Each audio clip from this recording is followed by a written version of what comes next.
Il était une fois dans un village ancien niché entre la savane et la forêt, un jeune garçon nommé Kofi. Curieux et avide de savoir, il passait ses journées à poser des questions. Un jour, il demanda à son grand-père, Grand-père, c'est quoi la tradition africaine?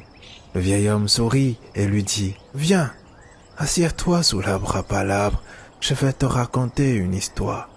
Il s'assit à l'ombre d'un grand baobab et le grand-père commença. Il y a très longtemps, avant les livres et les écrans, le savoir voyageait dans les cœurs et les voix. Chaque parole était une graine plantée dans l'esprit des enfants.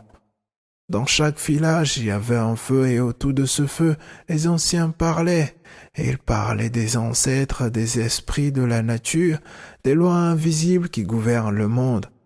On apprenait que l'eau avait une mémoire, que la terre écoutait et que chaque nom portait une destinée. Les ancêtres n'étaient pas morts, ils vivaient dans les arbres, dans les champs, et parfois même dans le vent qui souffle entre les feuilles. La tradition, mon petit, ce n'est pas une chose ancienne qu'on garde sous la poussière, c'est un chemin fait de rites, de danses, de tambours qui parlent, de masques qui voient au-delà du visible. Kofi, les yeux grands ouverts, demanda, Mais grand-père, comment on fait pour marcher sur ce chemin?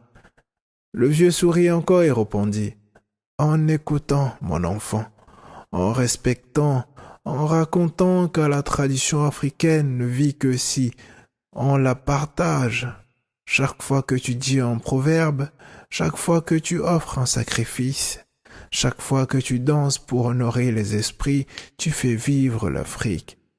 Et ce jour-là, sous l'arbre à palabres, Kofi comprit que la tradition africaine n'est pas enfermée dans le passé, elle est vivante, elle respire dans la voix de ceux qui se souviennent et de ceux qui racontent.